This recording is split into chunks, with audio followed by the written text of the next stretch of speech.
Terimalah salam Buddhis dari saya, Sukihotu. Namo Buddhaya. Kita kembali bertemu di Dhamma Cakra Online yang diselenggarakan oleh Dhamma Ceta Jember. Pada hari ini kita kehadiran tamu Bu Brenda yang akan membawa topik yang sangat menarik tentunya, yaitu healing trauma masa lalu. Sebelum kita memasuki topik kita hari ini, marilah kita mulai dengan merenungkan syair Dhammapada yang akan dibawakan oleh Miss Elmi. Kepada Miss Elmi, saya persilahkan.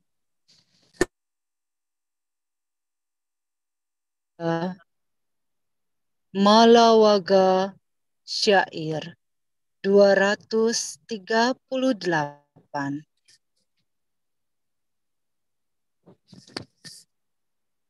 So karo hidi pamatano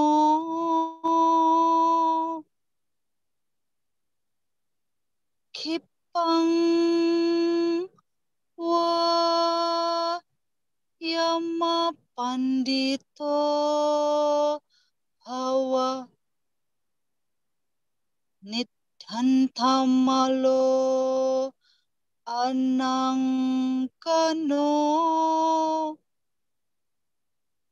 napunaja ti jarang upe hisi ti, yang artinya buatlah pulau bagi dirimu sendiri, berusahalah sekarang juga, dan jadikan dirimu bijaksana. Setelah membersihkan noda-noda dan bebas dari nafsu keinginan, maka kelahiran dan kematian tidak akan datang lagi padamu. Sadu, sadu, sadu. Anumodana kepada Miss Elmi. Selanjutnya, marilah kita mulai Dhamma Cakra Online kita pada malam hari ini dengan membacakan Parita Namakarapata. Arahang sama sambuddho bhagawa Buddhang bhagawantang abhiwademi. Namo Buddhaya. Swakato bhagavata dhammo dhammang namasami. Namo Dhammaya. Supatipanno bhagavato sawaka sanggo Sanggang namami. Namo Sangaya.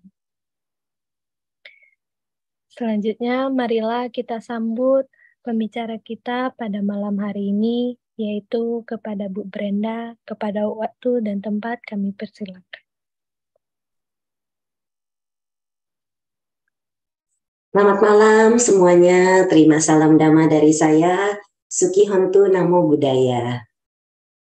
Terima kasih kepada Wihara Dhamma Metta Jember yang sudah mengundang saya untuk sharing Dhamma malam ini.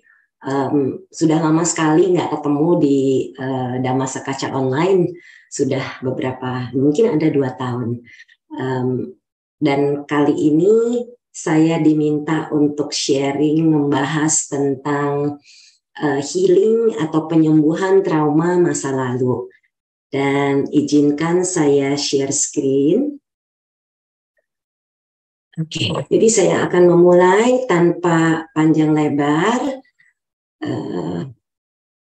Saya mempunyai kredensial dari Hypnotherapy Training Institute. Kemudian itu selesai di level 6 sebagai Certified Clinical Hypnotherapist atau CCHT dan juga Regression Specialist. Kemudian juga dari International Association Research and Regression Therapists, sebagai past life regression therapist atau PLRT, dan juga LBL adalah life between lives therapist, LBLT. Kemudian saya juga belajar energy integration dengan Marian Boone, dan juga mendapatkan sertifikasi dari American Council Hypnotist Examiners. Jadi ini yang saya pelajari selama 21 tahun. Saya pertama kali belajar dengan HDI. Itu sudah 21 tahun yang lalu. Ini adalah sertifikat yang ada di belakang saya di ruangan kerja saya. Kemudian ini yang ada di ruang tamu. Jadi mungkin belum banyak yang tahu atau sudah ada yang tahu. Saya ini pelopor melakukan talk show regresi hipnoterapi pertama di tahun 2004 di Taman Anggrek bersama Anggrek Dhamma Sarania, di mana pada saat itu ilmu saya masih kecil, cetek banget gitu ya. Dan saya diminta demo panggung, kemudian untuk membuktikan betulkah kelahiran kembali bisa dibuktikan dan apakah ada kehidupan sebelum sekarang. Dan itu memang saya lakukan demo panggung, itu pertama kalinya dan terakhir kalinya saya melakukan demo panggung, karena sejak saat itu kan pertama saya yang mempopulerkan.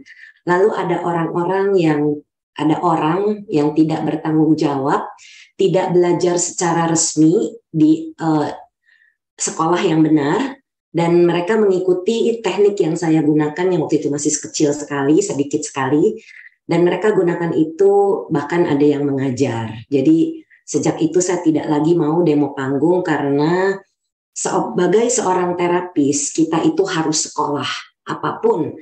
Kalau bro dan sis pergi ke dokter bedah misalnya, apakah mau pergi ke seorang dokter bedah yang tidak sekolah kedokteran? Tentunya tidak mau, karena itu berbahaya. Sama, ilmu ini pun juga ada bahayanya kalau tidak dipelajari dengan benar cara masuk dan cara keluar. Karena terus terang sejak kejadian itu saya ditanya oleh orang apakah bisa mengembalikan orang yang sudah gila karena terjebak memorinya di masa lalu oleh terapis lain. Saya bilang saya tidak bisa, karena saya tidak tahu teknik apa yang dipakai. Dan itu dia sebabnya bahayanya seperti itu. Jadi harus dilakukan oleh orang yang sekolah, ya, di sekolah, di institut yang memang teruji. Jadi itu sebabnya kenapa ada bahayanya. Sejak itu saya tidak lagi mau demo panggung. Jadi kalau ada yang bilang, oh Sis Brenda ada demo panggung di mana, itu bohong. Nggak mungkin saya lakukan itu lagi.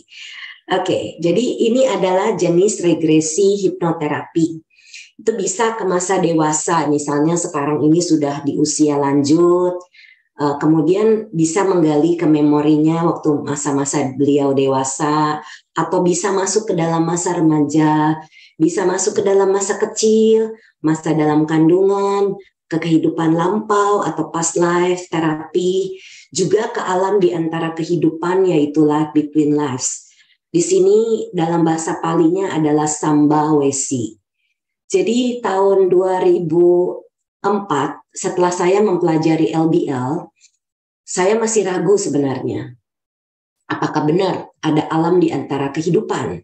Karena setahu saya, setelah seorang meninggal, itu langsung masuk ke dalam satu alam, apapun alamnya. Tetapi kok bisa ada Sambawesi, kok bisa ada alam di antara kehidupan? Waktu itu, waktu saya pulang berkunjung ke Indonesia, waktu itu saya tinggal di Amerika, kerja di sana, sekolah memperdalam ilmu regresi hipnoterapi ini di Amerika, dan saya bertemu dengan almarhum Bante Win di Wihara Buddha Metta waktu itu. Dan saya bertanya, Bante, apakah betul menurut pengetahuan Bante ada alam yang namanya di antara kehidupan? Dan beliau bilang ada, namanya Sambawesi. Jadi kalau dibaca di Karania Metta Sutta, Sambawesi pun disebut di sana. Jadi itu membuat saya, oke, kalau ada, saya berani melakukan pekerjaan LBL ini, karena itu masuk ke in between kehidupan, di antara kehidupan. Jadi meninggal di kehidupan lampau, masuk ke dalam alam di antara kehidupan itu, dimasuk di Sambawesi itu, kemudian baru masuk ke kehidupan yang sekarang, seperti itu. Tapi saya tidak mempopulerkan LBL karena ini capek sekali pekerjaan ini, bisa waktunya 3-6 jam ya dalam satu sesi. Dan itu melelahkan sebenarnya. Tapi kalau orang kepengen tahu tentang misi hidup, tentang banyak hal yang ingin dia ketahui, ya saya terima. Jadi manfaat regresi hipnoterapi ini adalah mengerti akar permasalahan perasaan seseorang. Misalnya kalau ada yang benci, dendam, marah, fobia, ketakutan, trauma, yang cemas, perasaan sayang yang tidak tepat, apa maksudnya? Misalnya seseorang yang sudah punya pasangan, kemudian ketemu lagi dengan seseorang dan jatuh cinta, itu bisa jadi memang pernah ada di kehidupan lain bersama-sama. Tetapi bukan berarti kita harus meneruskan apa yang terjadi di sana. Kalau sekarang kita sudah punya pasangan hidup, punya suami istri, ya jangan lagi dong mengambil masalah, maksudnya mengambil orang itu sebagai pasangan kita yang sekarang. Karena kan kehidupannya sudah berbeda. Nah, inilah yang membedakan kalau seorang terapis itu tidak mengerti tentang sila, tentang karma, maka itu bahaya. Jadi kalau seorang terapis yang kemudian membawa kliennya mengerti ke masa lampaunya, kemudian oh iya ternyata istilahnya selingkuhan ya zaman sekarang ini, selingkuhannya itu adalah istrinya atau suaminya di masa lalu, sehingga dia merasa memang dia itu bekas mantan saya di kehidupan lampau, ya nggak apa-apa diteruskan. Bukan seperti itu. Jadi itu adalah pengertian yang keliru. Karena kalau kita sebagai terapis yang punya sila, kalau melakukan hal tersebut itu melanggar sila ketiga. Ya, jadi kita tidak boleh mempunyai perasaan sayang yang tidak tepat kepada orang lain. Walaupun rasa sayang itu ada. Nah, tetapi kita tidak boleh lanjutkan di kehidupan ini karena kalau kita sudah punya pasangan nggak boleh dilanjutkan. Juga kita bisa mengerti penyebab LGBT. Ya, LGBT ini lagi rame dibicarakan, yaitu lesbian, gay, bisexual, dan transgender. Banyak sekali klien-klien saya yang mempunyai kecenderungan suka dengan sesama. Bisa digali penyebabnya, kenapa dia bisa begitu. Nah, ternyata seringkali kalau LGBT ini kebanyakan 99,9% itu berasal dari kehidupan lampau. Hanya 0,01% itu karena dia pernah dilecehkan di kehidupan ini, kemudian menjadi terbawa terus seperti itu. Itu pernah terjadi satu kasus di antara jutaan mungkin, puluhan ribu, ratusan ribu kasus yang pernah saya hadapi. Jadi ada LGBT yang menjadi, beliau itu menjadi gay karena pernah dilecehkan sewaktu kecil, mendapatkan pelecehan seksual. Nah itu dia menjadi gay setelah itu, tapi dia mengerti, oh iya ya nggak boleh. Nah biasanya sama saya digali, kenapa dia bisa dilecehkan? Kan ada hubungannya dengan hukum karma. Nah itu sebabnya, jadi kita menggali ke penyebabnya. Kemudian terlalu banyak makan, ini kebanyakan orang-orang yang suka banyak makan itu karena dulunya di kehidupan lampaunya kelaparan, sehingga dalam kehidupan ini bawaannya pengen makan terus. Atau minum alkohol, banyak sekali saya ketemu juga kasus seperti ini, yang alkoholik jadinya, itu terbawa dari masa lalu. Kebiasaan merokok juga bisa terbawa dari masa lalu. Tidak percaya diri bisa datang dari masa lampau. Insomnia, susah tidur. Tujuannya semuanya ini adalah mengerti untuk bisa melepas. Jadi bukan saya iseng-iseng kepo-kepo menggali memori orang, tetapi ada artinya kenapa penting ke sana gitu. Kemudian mendapatkan pengertian hukum karma atau tabur tuai dengan lebih jelas. Kenapa sih saya mengalami ini? Kenapa saya mengalami itu? Itu semua ada sebab dan akibat. Jadi tidak ada yang kebetulan. Lalu kita bisa mengerti kebiasaan dan kemampuan yang terbawa dari masa lalu. Makanya saya seringkali di dalam sharing Dhamma saya bilang, kita harus membuat satu kebiasaan baru yang baik di kehidupan ini, supaya seandainya terlahir lagi di kehidupan mendatang, maka kita bisa membawa kebiasaan-kebiasaan yang baik. Tapi kalau kita mempunyai kebiasaan buruk, itu pun akan terbawa terus. Buruk itu malas, ya nggak mau kerja misalnya.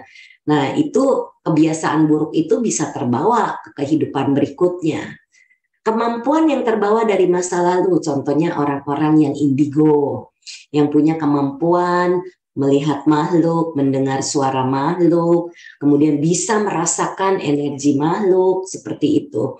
Jadi kemampuan-kemampuan ini pun banyak macamnya. Contohnya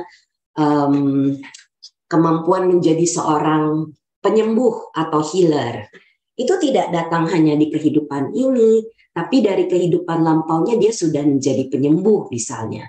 Nah itu biasanya memang kemampuan itu terbawa lagi. Kemudian ada juga saya punya kasus seseorang, beberapa kasus mungkin 2 atau 3 yang menjadi animal communicator, yaitu mereka bisa berkomunikasi dengan binatang. Asalnya dari mana? Kebanyakan dari American Indian. Jadi zaman dulu itu sebagai orang Amerika Indian yang suka pakai bulu-bulu itu di kepalanya, itu mereka biasanya bisa berkomunikasi dengan alam. Misalnya mau hujan, mereka tahu dari ciri-cirinya, mereka mendengarkan di tanah ada apa gitu. Jadi mereka bisa mendapatkan informasi itu dan juga bisa berkomunikasi dengan binatang. Jadi itu kemampuan yang terbawa itu ya terbawa lagi di kehidupan sekarang. Kemudian bisa mengerti apa arti mimpi berulang. Kalau mimpi yang sama terjadi terus-menerus, ini biasanya memang terbawa dari masa lampau.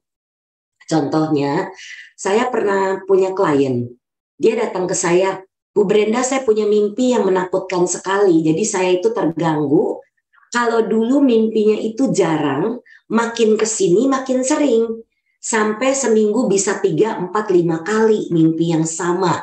Sesudah bangun saya ketakutan dan keringat dingin katanya. Kenapa bisa begitu? Ya udah kita cari penyebabnya. Ternyata di kehidupan lampaunya dia itu dikejar-kejar dengan sekelompok suku zaman dulu ya. Jadi dikejar-kejar, dia ketemu jurang, dia lompat, mati dalam ketakutan. Sehingga ketakutan itu terbawa-bawa terus. Dan setelah dia datang ke saya session berikutnya untuk hal yang berbeda, dia bilang, Bu, mimpinya sudah tidak ada lagi. Saya kesini mau mengerti penyebab lainnya. Jadi memang arti mimpi berulang itu memang bisa jadi pernah terjadi di kehidupan lampau. Kemudian bisa mengenal soulmate atau jodoh. Seringkali orang yang sulit jodoh itu datang ke saya karena pengen tahu kenapa misalnya, atau siapa nih yang menjadi soulmate-nya, apakah ini adalah jodoh terbaik untuk dia, seperti itu. Kemudian bisa mengerti penyebab psikosomatis, bukan penyakit fisik.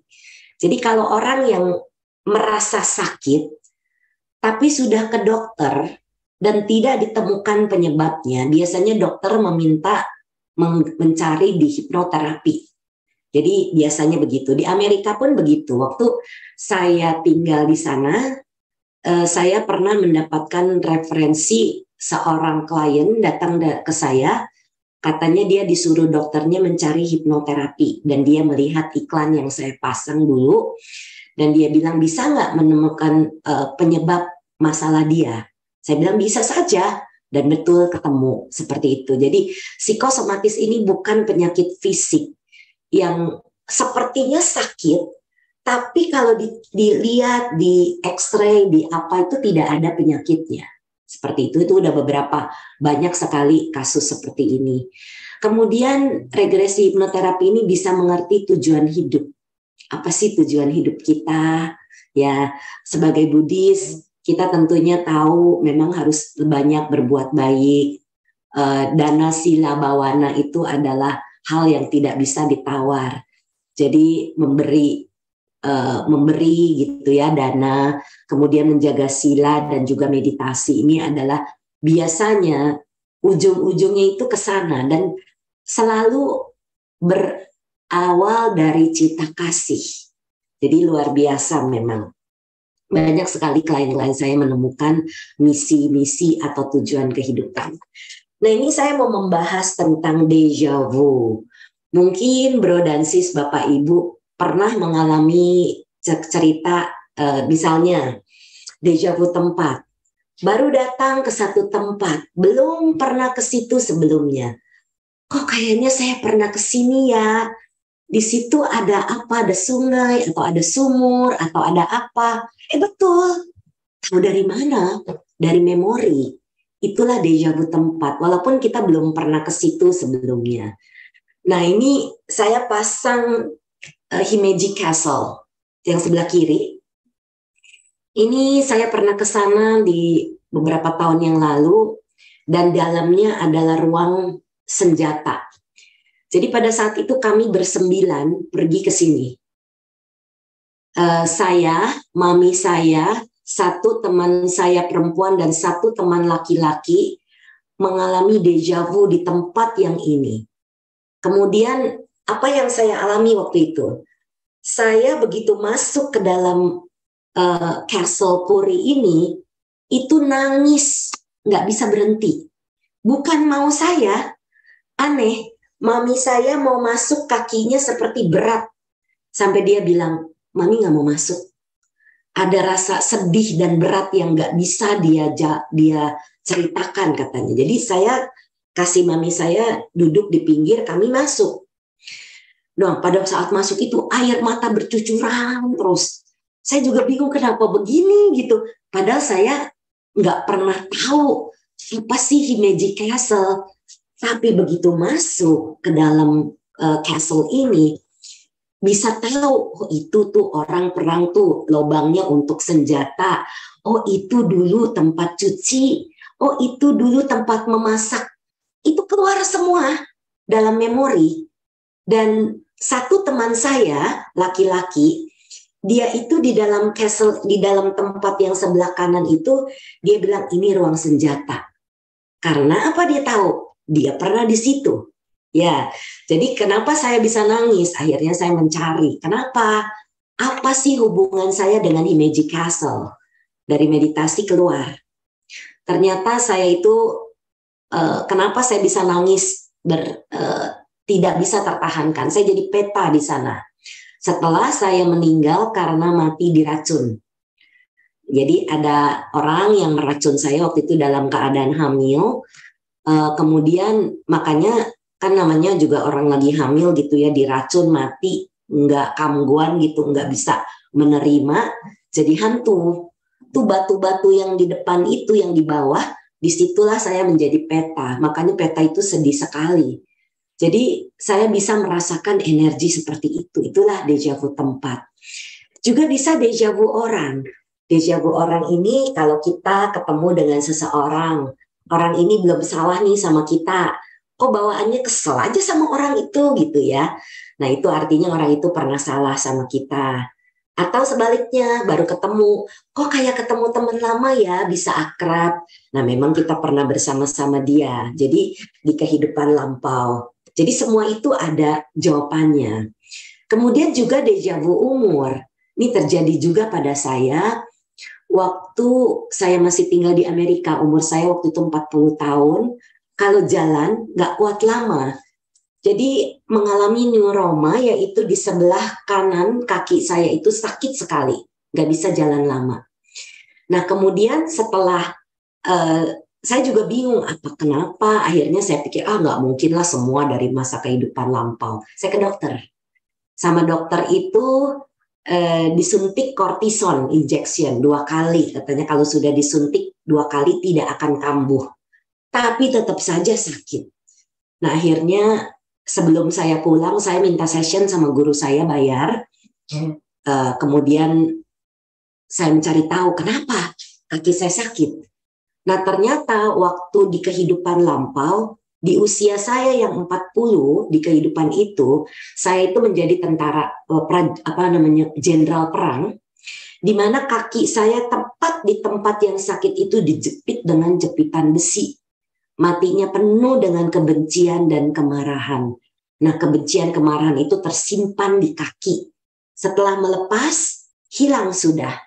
Jadi itu yang ada hubungannya dengan deja vu umur. Jadi kalau sama saya itu menggalinya juga bisa lewat umur. Kemudian juga bisa deja vu situasi. Lagi ngobrol-ngobrol begini, kok saya lucu waktu itu ada beberapa klien.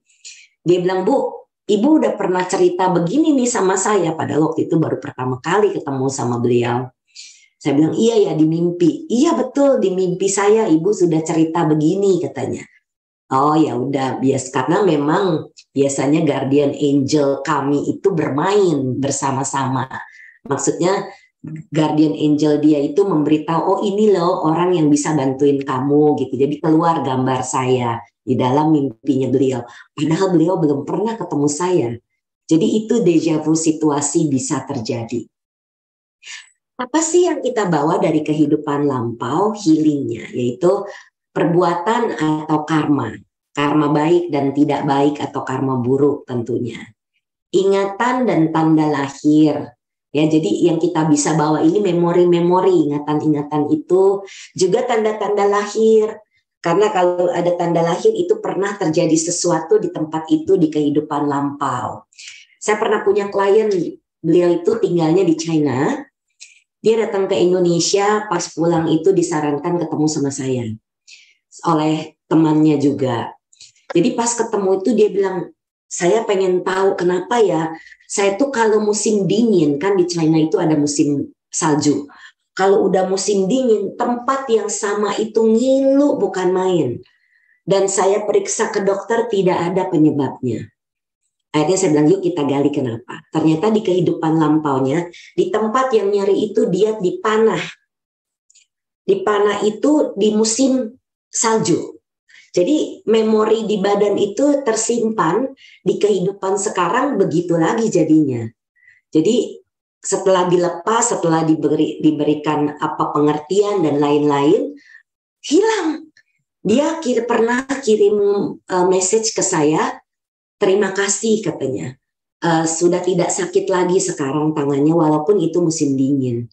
Karena subconscious dia itu mengerti ya apa yang menjadi penyebab itu. Kemudian juga bisa ada kemiripan wajah, karakter, sifat, kebiasaan yang terbawa dari masa lalu. Juga bakat dan talenta atau kepandaian. Misalnya dia punya bakat apa di kehidupan lampau itu bisa terbawa di kehidupan sekarang. Kemudian kepandaian apa yang dia pernah lakukan di masa lampau itu pun misalnya pintar masak, nah itu terbawa tuh di kehidupan sekarang. Menjadi kemampuan menjadi healer atau penyembuh itu bisa terbawa di kehidupan sekarang. Kemudian perasaan ada yang positif, ada yang negatif, itu seringkali kita ketemu di dalam sesi saya dan bisa mendapatkan pelajaran kehidupan, belajar dari kesalahan masa lalu untuk diperbaiki di dalam kehidupan ini. Karena kalau kita pernah melakukan kesalahan, perbuatan buruk, maka itu akan terjadi di kehidupan ini menjadi kejadian yang tidak menyenangkan. Ya, seperti itu. Nah, ini ada buku yang berjudul Born Again. Jadi buku ini aslinya adalah yang putih paling kiri. Itu aslinya dalam bahasa Inggris. Saya pernah ikut conference di Connecticut di USA tahun 2007. Jadi waktu itu sebelum pulang ke Indonesia, saya mendengarkan Walter Sankyu, ini seorang dokter. Beliau ini adalah buku satu-satunya sampai saat ini yang saya ketahui menceritakan kemiripan wajah. Jadi di dalam buku ini akhirnya saya membawa ke Indonesia karena saya pikir misi saya membawa buku ini adalah supaya tidak ada perang agama. Karena kalau kita sekarang di kehidupan ini jadi Buddhis, bisa jadi kehidupan lampau kita belum tentu Buddhis. Saya pernah jadi orang hitam, orang Sudan, di orang Muslim, pernah menjadi orang Katolik, pernah menjadi biku Buddha. Jadi banyak sekali kehidupan kita itu. Nah, jadi ini misi saya adalah supaya tidak ada perang agama. Jadi itu supaya orang-orang Indonesia bisa mengerti. Jadi buku yang tengah ini yang merah covernya sudah habis di cetakan pertama, itu bahasa Indonesia. Mungkin ada yang pernah lihat. Kemudian karena habis dicetak ulang kembali oleh Yayasan Ehipasiko yang sebelah kanan. Nah, jadi habis juga. Jadi sekarang kami mendapatkan izin dari Walter Samkyu, semua orang boleh mengunduh gratis, jadi nggak usah beli lagi bukunya. Jadi silakan di screenshot atau di capture link untuk bisa mengunduh gratis buku Born Again ini, ya. Jadi silakan. Nah, ini adalah buku saya sebelah kiri juga sudah habis. Saya sedang dalam proses percetakan berikutnya, ini lagi diedit, diperbaiki kembali kata-katanya, sedang menunggu. Ya, Memori Janin dan Dampak Setelah Lahir, ini buku perdana saya yang baru satu. Dan ada cerita tentang buku keajaiban. Ini bukan karangan saya, tapi ini adalah karangan salah satu mentor saya, yaitu Dr. Brian Weiss. Ini buku menceritakan bagaimana kekuatan penyembuhan dari ingatan masa lalu ini bisa terjadi dengan regresi hipnoterapi. Jadi buku ini diterbitkan oleh Yayasan Karania. Jadi silakan kalau ada yang mau baca-baca buku ini bisa menghubungi Yayasan Karania atau menghubungi saya. Saya pun ada jual buku ini karena buku ini begitu menariknya. Nah, ini adalah sebagian kasus. Nah, jadi Walter Samkyu juga terus meneruskan riset dia, dan dia tidak lagi membuat buku, tapi dia punya website judulnya reincarnationresearch.com. Jadi di sana banyak sekali contoh-contoh kasus. Bro dan Sis silakan boleh mencatat website ini dan melihat apa saja yang contoh-contoh kasus yang sudah dilakukan oleh Walter. Dan ini adalah cerita tentang Anne Frank dan Barbro. Anne Frank ini adalah dia hidup di zaman Perang Dunia, zaman Nazi. Dia itu aslinya, Barbro ini adalah orang Swedia. Kemudian waktu kecil dia bilang sama papanya si Barbro ini, namaku Anne, katanya, Anne Frank. Papanya pikir, ini mah anak-anak punya halusinasi. Ternyata bukan, ternyata ada anak yang namanya Anne Frank yang merupakan seorang penulis. Jadi Anne Frank ini juga bisa dia bersembunyi sewaktu perang itu, dan makanannya itu adalah kacang kalengan. Sehingga Barbro di kehidupan sekarang itu mual kalau makan kacang kalengan karena sudah begitu banyak yang dia makan. Jadi Barbro ini singkat cerita dibawa oleh papanya pergi ke Amsterdam. Dulunya si Anne Frank ini orang Belanda. Jadi dibawa ke Amsterdam karena ini anak ngomong terus tentang Anne Frank. Akhirnya zaman dulu kan tidak ada Google, tidak ada apa. Jadi mencari di perpustakaan, ketemu tentang Anne Frank, pergilah mereka dari Swedia terbang ke Belanda. Begitu sampai di Amsterdam, papanya angkat telepon, mau pesan taksi. Anne kecil bilang, waktu itu kecil, saya nggak ingat umurnya berapa, dia bilang, papa nggak usah, saya tahu jalannya. Ini anak kecil, baru pertama kali datang ke Amsterdam, bisa tahu jalan menuju rumah Anne Frank, dan sampai di rumah Anne Frank. Begitu sampai di rumah itu, anak itu bilang, papa kok rumahnya lain ya, harusnya di sini banyak lukisan, tapi kok nggak ada, katanya.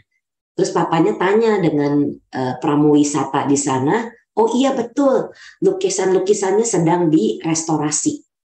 Nah, jadi ada memori-memori dari Barbro tentang kehidupan Anne Frank. Jadi begitu dia naik, masuk ke dalam rumah itu, naik ke etik. Etik itu kalau di luar itu ada seperti, rumah itu bagian atap, Kemudian di Attic itu mereka suka simpan-simpan barang jadi gudang. Nah, Anne Frank itu bersembunyi di Attic gitu. Akhirnya memang ditemukan. Dan Barbaro itu waktu dari kecil itu suka takut sama orang yang pakai seragam karena dia ditemukan oleh Nazi, ya. Jadi itulah cerita tentang Anne Frank. Dan ini adalah cerita tentang Walter, pengarang buku Born Again. Jadi Walter ini dulunya bernama John Adams. Kalau diperhatikan kemiripan wajah yang tadi saya sudah bilang, matanya, hidungnya, pipinya, sampai ke dagunya, dahinya, semua mirip antara Walter dengan John. Dan juga George Samkew dengan Peter Adams. Di kehidupan sekarang, George adalah saudara laki-laki dari Walter. Di kehidupan lampau, Peter dan John juga bersaudara sebagai kakak adik. Jadi memang kita bisa bersama-sama ketemu lagi sama keluarga kita. Jadi kalau ada keluarga yang meninggal atau apa, jangan bersedih berlebihan. Karena kita pasti ketemu lagi kalau masih ada perasaan yang berhubungan, ya. Jadi itu adalah menjelaskan bagaimana keluarga itu bisa lahir kembali bersama-sama. Ini adalah cerita tentang John Gordon yang di kehidupan lampaunya merupakan seorang jenderal perang, sedangkan di kehidupan sekarang Jeff Keen bekerja sebagai seorang pemadam kebakaran. Jadi dia memperbaiki karma dia. Kalau dulu banyak membunuh, sekarang memperbaiki dengan menolong orang. Dan Jeff Keen menulis buku yang berjudul Someone Else's Yesterday. Saya pernah bertemu dengan dia sewaktu di conference itu dan dia menceritakan kasus yang terjadi. Dia pun mengalami déjà vu waktu di tempat perang di Antietam di Amerika. Jadi dia bisa menangis terseduh-seduh, pada saat itu dia tertembak di sana tapi tidak meninggal. Jadi itu cerita tentang Jeff Keen. Nah ini ada juga, ini menceritakan tentang kemiripan profesi. Jadi Carol Beckwith di kehidupan lampaunya adalah seorang detektif, ya. Sedangkan Robert Snow di kehidupan ini adalah kapten polisi.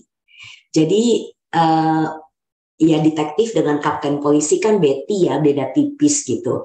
Pekerjaannya adalah mencari kebenaran, menggali kebenaran.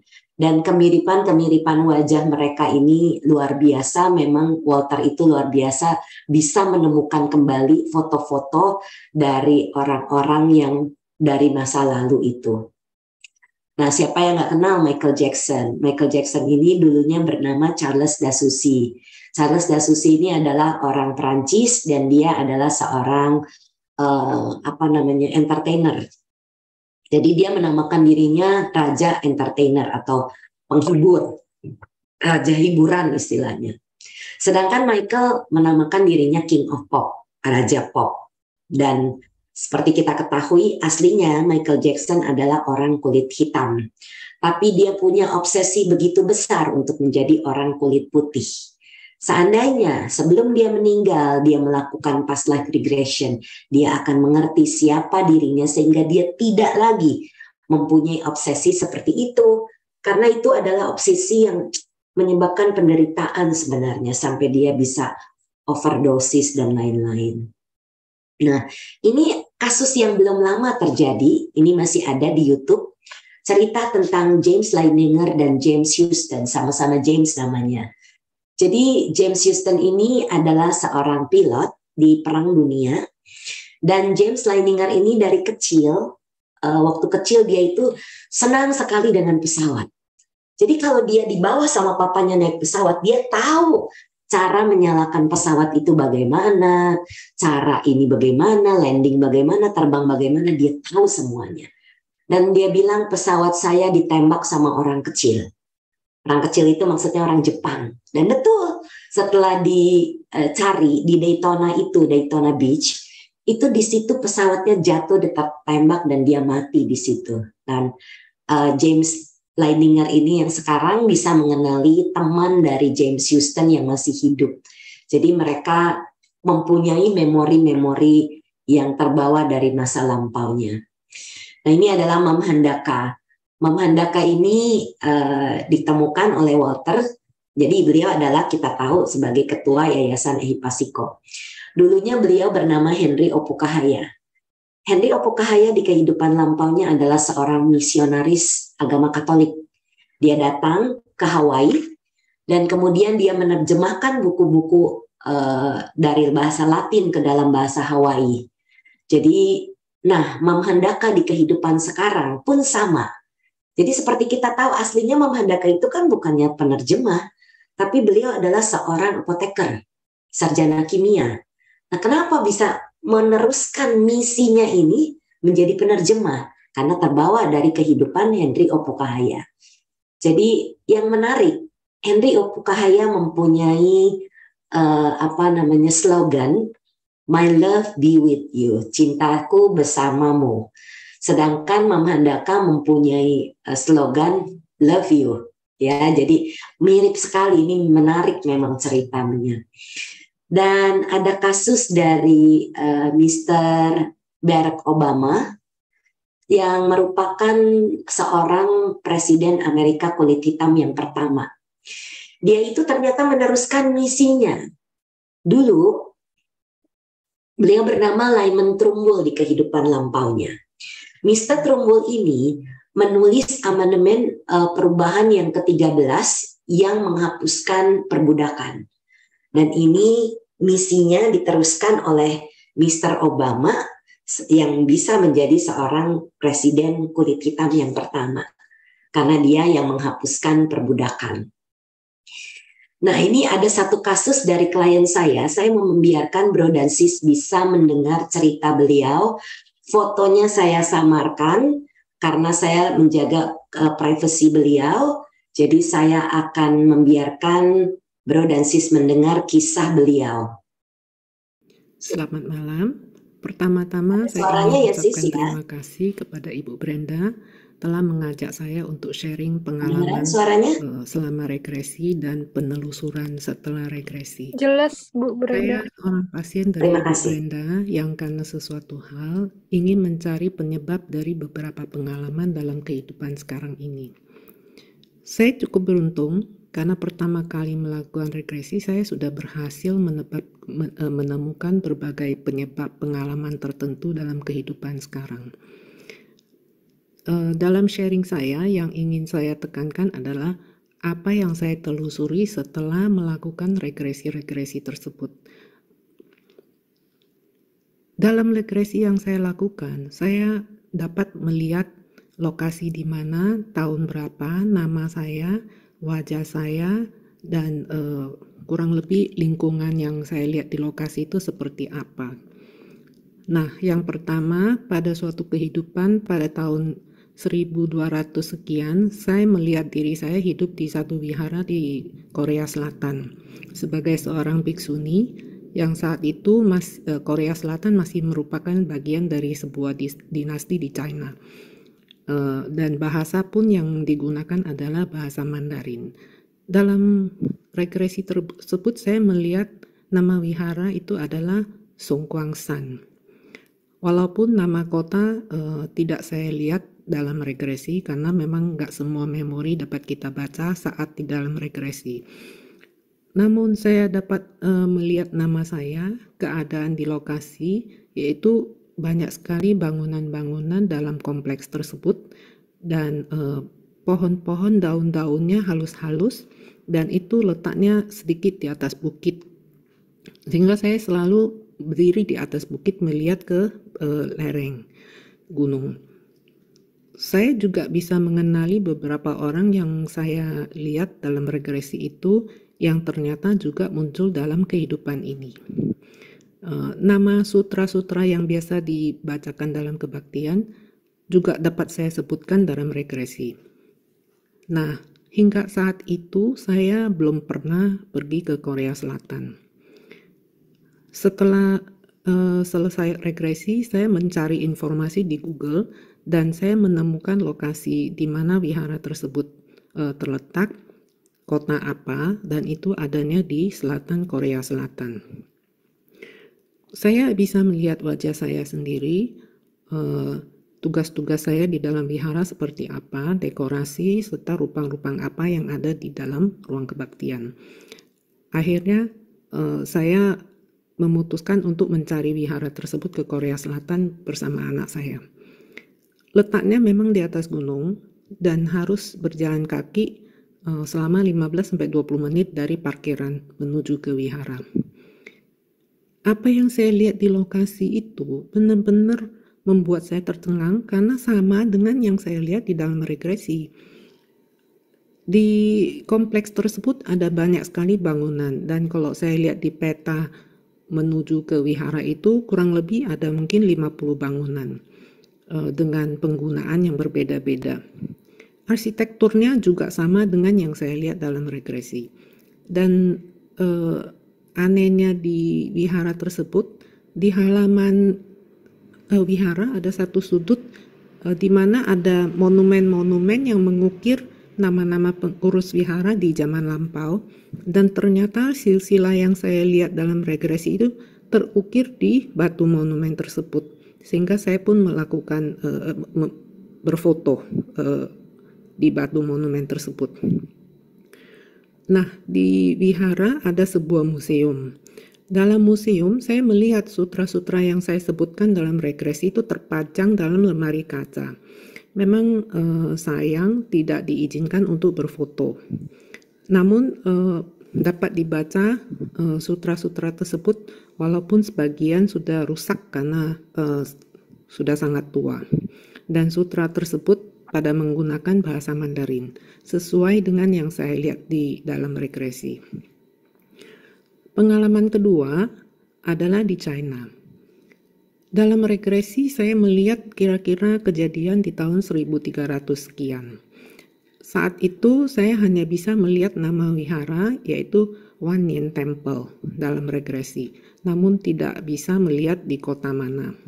Dan saya pun bisa melihat wajah dan nama saya sendiri, dan juga saya melihat beberapa orang di kehidupan tersebut yang juga muncul di kehidupan ini.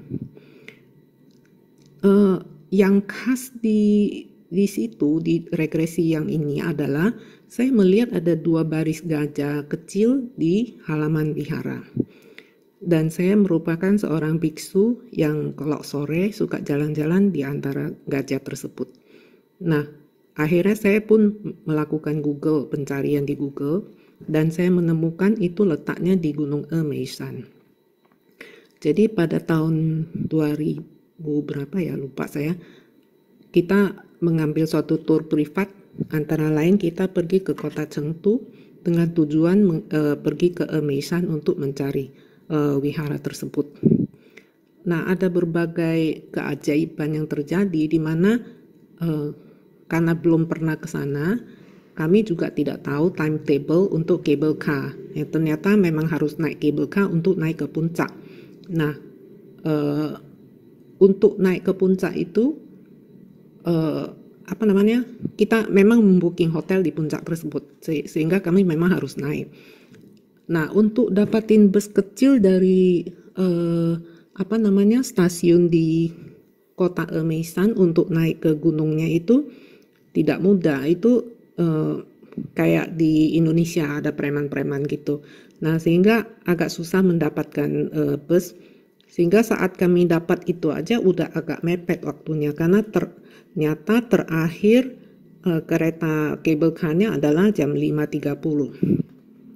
Nah, saat kami naik, supirnya sudah tahu itu, mungkin nggak keburu naik, tapi dia ngebut. Saking takutnya saya baca terus mantra Samanta Badra Bodhisattva selama 2 jam di dalam bus dari stasiun di Emeisan, di kota Emeisan untuk naik ke stasiun. Itu jalannya berliku-liku di gunung, sangat mengerikan, tapi supirnya itu luar biasa, tancap gas terus, sampai di kaki gunung, itu sudah jam 5 sore.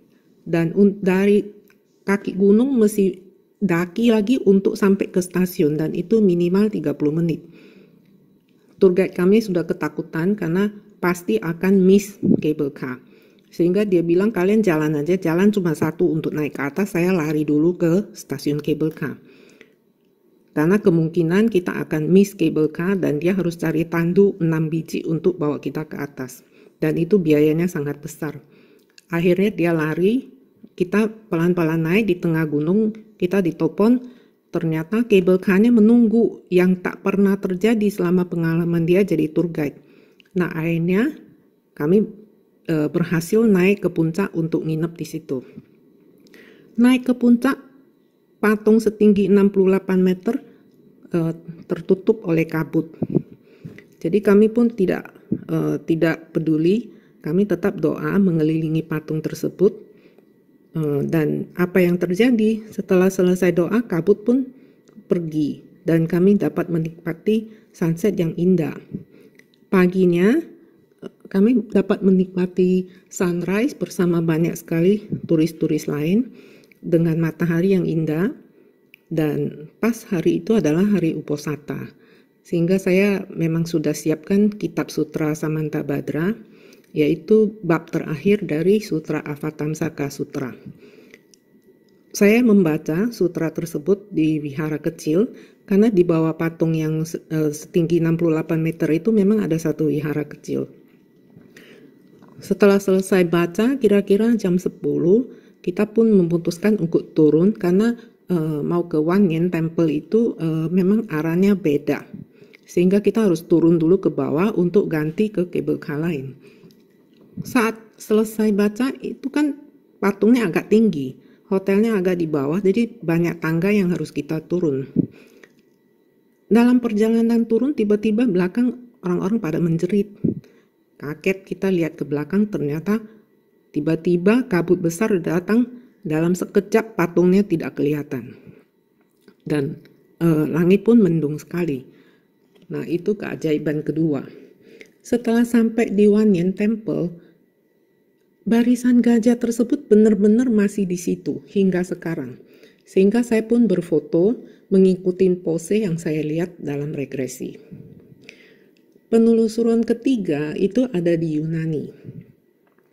Sama dengan sebelumnya, saya memang hingga hari ini pun saya belum pernah ke Yunani. Ingin pergi tapi belum kesampaian. Dalam regresi, saya melihat rumah saya, dekorasi ruang tamu itu adalah meja persegi yang pendek dengan bantal-bantal yang besar mengelilinginya, tapi tidak ada kursi atau sofa. Orang-orang pada duduk di atas bantal. Nah, itu lumayan nempel di memori. Sehingga selesai regresi saya pun Google dengan mencari tahu dekorasi rumah orang-orang Yunani di zaman kuno. Ternyata saya menemukan di hotel. Di satu hotel yang namanya The Perivolas itu ada dekorasi khas Yunani kuno, persis seperti apa yang saya lihat di regresi. Sehingga saya pikir kadang-kadang saya juga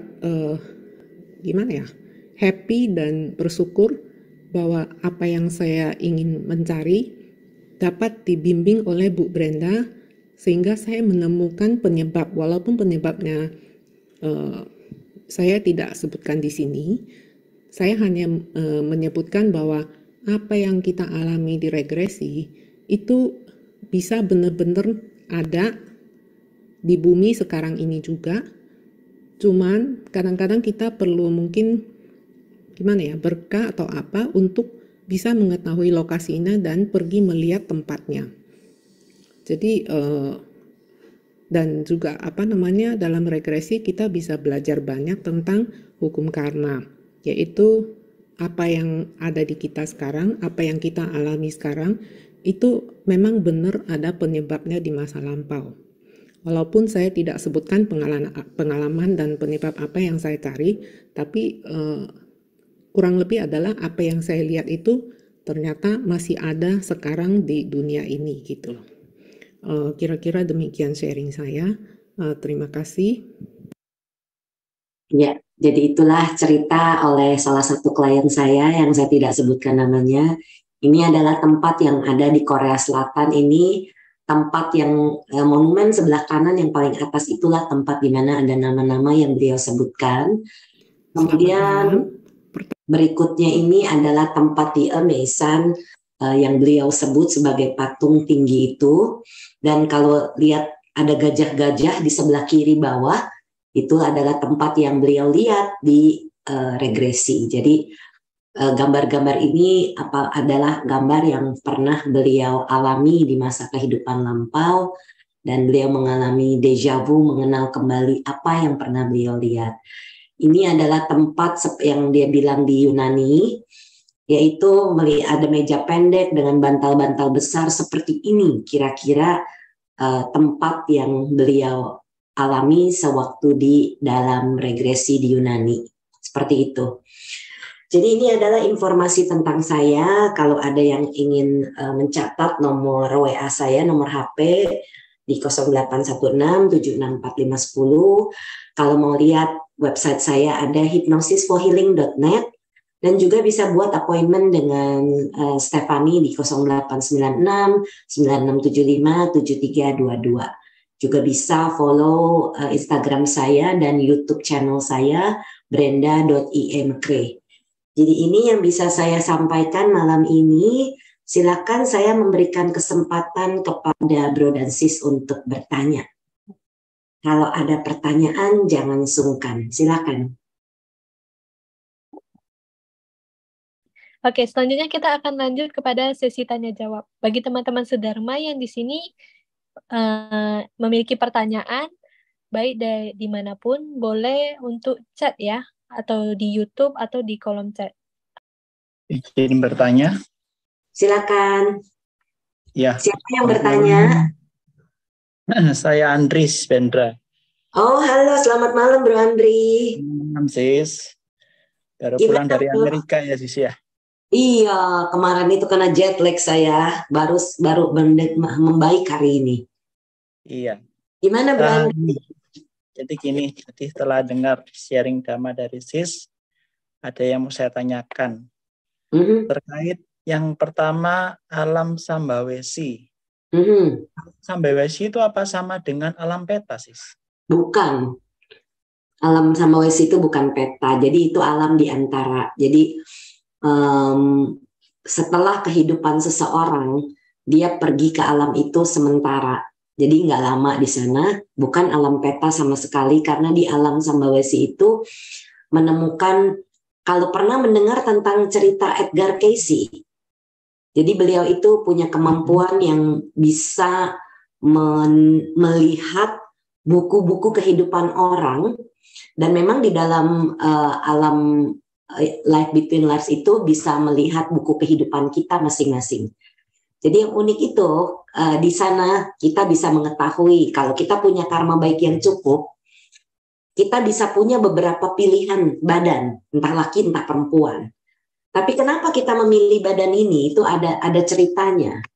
Jadi di dalam buku itu kita bisa mengerti.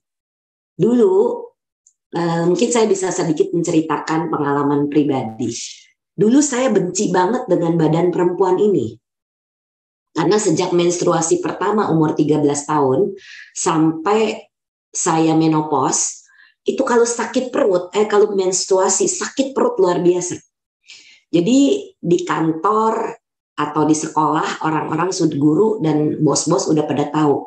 Brenda nggak masuk 1 hari tiap bulan itu udah biasa. Karena nggak bisa bangun dari tempat tidur, sakitnya luar biasa. Dan ternyata setelah mengerti di dalam Life Between Lives itu, saya cuma punya 2, karma baik saya kurang banyak. Jadi saya cuma punya 2 pilihan. 1, kalau jadi perempuan, saya bisa menolong banyak orang. Tapi kalau saya jadi laki-laki, saya akan menjadi prajurit yang akan banyak membunuh orang. Dan saya memilih badan perempuan. Jadi pilihan inilah yang saya memang harus konsekuen dengan pilihan saya, yaitu badan perempuan. Sejak itu saya mau sakit kayak apa ya sudahlah. Ya, jadi ini adalah pilihan, dan sebenarnya banyak dari kita yang memilih seperti ini, cuma sayang kita tidak ingat kalau tidak digali memorinya. Seperti itu, Bro. Jadi mendapatkan healing lebih lanjut karena sudah mengerti. The whole point of regression adalah pengertian. Jadi itu yang membuat orang-orang, oh ternyata setelah mengerti baru bisa melepas. Boleh bilang Buddhis, tapi kalau udah kena karma tetap tidak bisa menerima. biasanya ada yang kejadian begitu. Banyak sekali kejadian klien-klien saya. Bu, kenapa saya bisa diselingkuhi? Lah ya kan karma. Saya nggak bisa terima lah. Katanya Buddhis ngerti karma, tahu karma, tapi kok nggak bisa terima. Banyak banget yang begitu. Tapi kalau sudah mengerti, oh ternyata salahnya dia dulu, ya sudah, harus bisa menerima. Gitu bro. Tiap orang itu pasti akan setelah meninggal pasti akan masuk ke alam itu dulu. Maksudnya misalnya kita setelah meninggal apakah tidak akan selalu? Oh tidak selalu. Tidak selalu. Jadi terkadang masuk alam Sambawesi itu pun bukan immediate past life. Bukan di kehidupan lampau sebelumnya. Bisa jadi kehidupan lampau sebelumnya itu 200 tahun yang lalu sebelum kehidupan ini. Bisa begitu. Jadi karena apa? Tergantung perbuatan yang dia lakukan dan tergantung pikiran dia terakhir saat sebelum meninggal. Itu yang akan menentukan kemana dia akan lahir. Jadi tapi kalau misalnya, apalagi kalau biasanya yang boleh masuk ke LBL itu adalah biasanya orang di atas 30 tahun. Itu salah satu syarat dari guru saya almarhum Michael Newton. Jadi sudah di atas 30 tahun karena dianggap 30 tahun itu bisa lebih dewasa dalam melihat keadaan. Kemudian harus sudah melakukan past life regression 2 kali sebelumnya baru melakukan life between lives. Jadi untuk mengerti penyebab dan untuk membiasakan masuk ke dalam kehidupan lampau itu. Seperti itu bro. Ya. Boleh nanya satu lagi sis? Boleh. Sini gratis kok bro. Iya. Sering nanya di Cinta ya? Iya. Iya, rajin banget ikut Cinta. Cinta ini adalah acara yang saya sering adakan setiap Senin. Sekarang itu setiap Rabu. Tapi Rabu kemarin saya absen karena masih jet lag. Mudah-mudahan Rabu depan saya bisa isi lagi. Oke Bro Andri, silakan. Ya. Tadi ini sempat dengar ceritanya Sis Brenda tentang mengalami deja vu ya di Castle itu ya. Himeji. Ya, terus kemudian kan Sis Brenda kalau nggak salah kan mencari tahunya itu waktu meditasi. Oh diketahui ternyata pernah jadi peta ya di alam tersebut. Nah, pertanyaan saya kan terkait meditasi nih Sis. Maka kita seharusnya waktu meditasi itu kan harusnya fokus ke objek. Misal kalau kita nafas, ya harus fokus ke nafas. Betul. Pakai cinta kasih harus fokus ke cinta kasih. Betul. Gimana ceritanya kok bisa Sis Brenda mencari itu? Maksudnya apa ya? Sesuatu yang karena saya pengen tahu. Oh gitu. Kenapa saya bisa nangis, nggak terkontrol? Itu buat saya tuh aneh. Memang orang pada bilang deja vu itu bisa nangis. Seperti waktu itu kan saya udah dengar cerita dari Jeff Keane. Dia juga, bukan Jeff, yang perang tadi itu. Jadi dia menceritakan bahwa dia itu mengalami namanya deja vu, sehingga dia tuh rasanya, Jeff Keane, cerita Jeff Keane. Jadi dia itu merasa mengalami kesedihan yang dia nggak bisa kontrol tangisnya. Jadi kan saya juga penasaran, kenapa bisa nangis tak terkendali itu? Buat saya aneh karena kan saya belum pernah tahu tentang Himeji Castle. Gitu. Jadi karena saya penasaran, saya cari tahu lewat meditasi. Bisa. Berarti awal meditasi langsung fokus ke castle itu sih? Enggak. Ada stepnya yang tidak boleh saya buka. Nanti kalau sudah di level tertentu baru diajarin cara masuk ke past life, karena takut nyangkut masuknya ke situ terus. Oh, oke. Iya. Terus tadi yang masalah deja vu kan ada yang si anak tadi yang sampai ke Amsterdam, dia bisa ini jalannya sampai sini jalan ini. Ya. Itu kenapa ya kok bisa ada orang itu sampai yang setajam itu ingatannya? Padahal yang kayak misalnya saya pun saya tidak tahu ingat apa-apa kehidupan lampau. Itu anak kan masih kecil. Jadi anak di bawah 10 tahun, mereka punya memori itu masih bagus. Masih bisa terbawa dari masa lalu dia. Makanya misalnya nih, sebentar yang recent yang nanya Sis Luciana, sebentar ya Sis ya.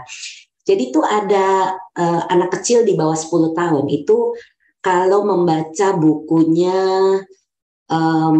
almarhum Ian Stevenson. Di situ dia menceritakan bahwa banyak sekali anak-anak kecil yang bisa mengingat kembali past life mereka. Dan di dalam buku itu 20 Cases of Suggestive Reincarnation, kalau saya nggak salah ingat bukunya, itu menceritakan tentang kasus-kasus di mana anak-anak itu bisa mengingat kembali, bahkan sampai ada yang terbunuh di kehidupan lampau mereka, tahu siapa pembunuhnya. Jadi ketemu, akhirnya ketangkep. Jadi anak itu lahir kembali, kemudian dia mengenali pembunuhnya. Seperti itu. Jadi anak-anak di bawah 10 tahun itu pikirannya masih belum banyak terkontaminasi. Jadi mereka masih bisa terbawa di kehidupan berikutnya. Tapi kalau sudah lewat akil balik, itu biasanya suka lupa. Seperti itu. Ya, baik. Ya. Ada lagi Bro Andri, silakan. Ya, kasih ke yang lain dulu aja. Oke, Bro Andri. Ya. Iya. Silakan Sis Luciana. Selamat malam Bu Brenda, apa kabar? Selamat malam. Jam berapa nih di US? Pagi. Jam 9.12 pagi Bu. Oh, oke deh. Silakan Sis.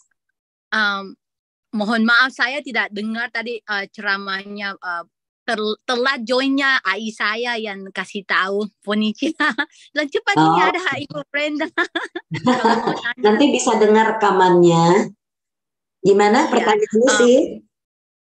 Saya biasanya kalau saya lagi tidur, saya tutup mata. Ini mata suka jalan-jalan ini. Dia kayak tiba-tiba kayak melihat kayak saya berada di, kayak saya berjalan terus kayak pagi begitu, kayak pagi terus tiba-tiba lihat sesuatu. Nggak tahu saya di mana ini, tapi saya takut, saya selalu takut, saya tidak berani jalan terus. Saya lihat di mana ini, saya bilang, ngaco ini, bukan, tidak benar ini, harus keluar dari sini. Jadi saya bangun kembali, terus saya mau tidur, saya tutup mata, begitu juga lagi. Jadi biasa terpaksa saya bangun, saya jalan ke kamar mandi kembali, baru bisa tidur. Biasa juga sih saya dengar ada yang ngomong sama saya. Biasa juga saya lihat, tapi belum pernah, sudah pernah satu kali saya didatangi, terus saya lihat mukanya ini apa tuh, kayak shadow, tapi bisa lihat jelas badannya, tapi saya kaget, saya usir. Memang kita bisa mengusir, kita kan makhluk yang lebih lengkap daripada makhluk-makhluk itu ya Sis, tapi jangan dikasari. Kita boleh bilang, pergi, jangan ganggu saya. Itu boleh, nggak masalah. Tapi biasanya makhluk-makhluk yang datang itu ada hubungan karma sama kita, Sis. Jadi biasanya mereka itu pernah menjadi siapanya kita, mungkin di kehidupan lampau, makanya ketemu lagi nih. Jadi dia datang lagi. Dan biasanya kalau Sis masuk ke dalam, kalau kita kan, kalau mau session tuh biasanya saya jelaskan tentang gelombang otak ya Sis. Kita dari beta ini sekarang ini saya bawa relax itu untuk masuk ke dalam level alpha. Nah di dalam level alpha ini saat kita mau tidur setengah-setengah itu, memori-memori lama itu bisa muncul di dalam level alpha. Jadi biasanya memang sebelum tertidur itu seringkali muncul gambaran-gambaran atau bayangan-bayangan. Itu adalah gambaran dari masa lalu Sis. Nggak apa-apa kalau Sis merasa nggak nyaman, ya udah buka mata aja, nanti juga dia hilang. Gitu. Jadi apa yang Sis Luciana lakukan sudah benar.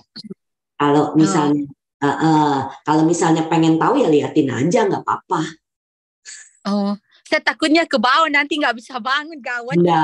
Enggak, itu hanya memori lama, memori dari the past life gitu. Jadi your past life came back, itu bisa memang muncul. Makanya kenapa bisa digali memorinya.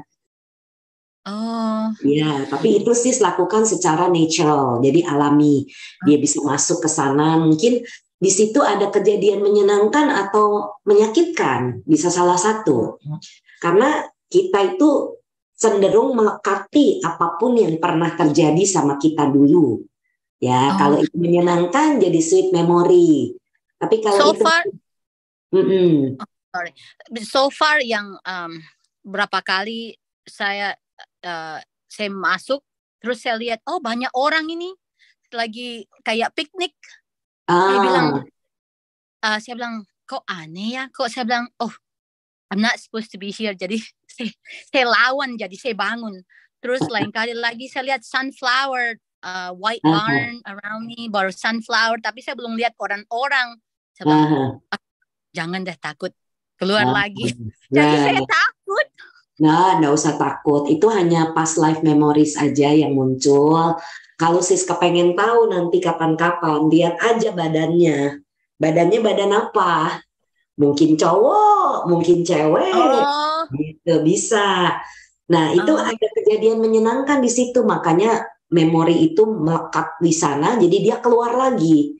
Jadi misalnya sis dulunya tinggal di tempat yang banyak sunflower, bunga matahari. Jadi itu memori indah itu keluar lagi, gitu loh sis. Menyenangkan atau menyedihkan itu biasanya pasti bisa keluar, benar. Dan biasa juga saya dengar makhluk-makhluk bicara dengan saya, dan saya bisa lihat mukanya. Ini antara tidur dengan tidak tidur baru saya lihat. Terus dia bingung sama saya bilang, wait, this is not right. Why are you talking to me? You're not. Saya kira ini kan kayak biasa kan nonton film. Bicara-bicara terus saya lihat, terus dia sebut nama saya bilang, wait, you're not supposed to talk to me. How do you know my name? Saya kaget langsung bangun. Ada lagi biasanya pernah berapa kali ini yang satu tanya saya, do you know when did I die? Saya bilang, huh? Wah, ngaco ini. Saya ya sis, jangan diperhatikan. Karena begini, mereka itu makhluk-makhluk itu butuh manusia yang bisa membantu mereka. Kalau sis bisa bantu ya bagus. Tapi kalau sis tidak bisa bantu, pura-pura nggak tahu aja. Karena apa? Kejadian sama klien saya, satu klien saya datang, dia bilang, Bu Brenda, saya diganggu sama makhluk. Loh, kok datangnya ke saya gitu? Iya, karena saya pikir ibu bisa bantu. Ceritanya begini katanya. Sejak dia pulang dari Jepang, dia itu lagi nonton TV. Ada yang lewat, start gitu. Dia liatin, kok nggak ada apa-apa? Nonton lagi TV, lewat lagi, start. Dilihatin lagi, kok nggak ada. Tapi nggak lama itu makhluk mendekat. Karena makhluk ini tahu klien saya bisa lihat. Jadinya dia bilang begini, ada apa? Kata klien saya mau minta bantuan. Apa yang bisa saya bantu? Tolong kasih tahu anak saya meninggalkan harta saya di bawah ranjang. Anaknya tinggal di mana? Saya ikut kamu dari Jepang. Oke, anaknya tinggal di mana? Di Jepangnya. Nggak tahu, nggak ingat alamatnya. Lalu mau nyarinya gimana? Nggak ada alamat. Ya kan, makanya jangan coba-coba buka jalur komunikasi sama mereka. Karena kasihan juga, mereka itu butuh orang yang bisa membantu mereka. Tapi kalau kita nggak bisa bantu, jangan coba-coba deh. Pura-pura nggak tahu. Tapi ya kalau kasus-kasus begitu ya, saya bilang ya udah, mimpiin aja, kasih mimpi anaknya. Jadi supaya anaknya tahu di mana disimpan harta bendanya, itu kan melekat sekali artinya. Makanya dia jadi peta, jadi hantu. Kalau melekat itu jadi hantu sis, memang benar. Jadi saya selalu cuma bilang, aku mau tidur nih, jangan ganggu saya. Yes, that's right. Biasa saya bangun juga takut sendiri. Betul. Jadi jangan diperhatikan, jangan jangan buka jalur komunikasi sama mereka. Ntar kalau enggak sis jadi Roy Kiyoshi loh. Tapi kalau saya meditasi, saya malah takut meditasi Bu Meta, karena pernah saya meditasi, saya ada lihat jalan-jalan itu. Enggak, jangan takut meditasi. Nanti sis japri saya sarankan sesuatu. Oh iya. Japri saya akan sarankan apa yang bisa sis lakukan supaya tidak lagi terganggu sama mereka. Oh iya, makasih Bu Brenda. Oke sis. Baik, Bu Brenda, kita ada pertanyaan dari via chat ya. Oke. Dari Goyong, bagaimana cara untuk mengenal seseorang sebagai soulmate atau jodoh kita saat ini? Di saat ini kita banyak mengenal orang dan ada beberapa yang disukai. Apakah harus memilih lebih dari satu pasangan? Karena tidak bisa membedakan mana yang akan menjadi pasangan kita. Nah, itu biasanya sama saya itu digali jodoh terbaiknya yang mana gitu. Karena nggak mungkin kita nikahi semuanya. Masa iya mau jadi poligami atau poliandri itu kan juga melanggar sila ketiga ya. Jadi kalau sama saya kita gali memorinya mana yang terbaik jodohnya. Tapi biasanya saya menyarankan orang itu untuk mengikuti intuisi. Kata hatinya paling cocoknya sama yang mana. Jadi intuisi ini bisa tajam kalau kita rajin meditasi. Dan itu akan menguntungkan kita. Jadi ini entah bro atau sis ya, Goyong ini coba latihan meditasi supaya intuisinya tajam, kemudian nanti bisa bertanya. Nanti intuisi itu akan memberitahu kita kok, pasti. Contoh ya, saya kasih contoh ya. Waktu saya bertemu dengan mantan suami saya, hati saya, intuisi saya bilang bukan ini orangnya. Tapi tetap saya jalankan, cuma bertahan 2 tahun. Jadi dulu saya tidak pernah mau percaya dengan intuisi saya.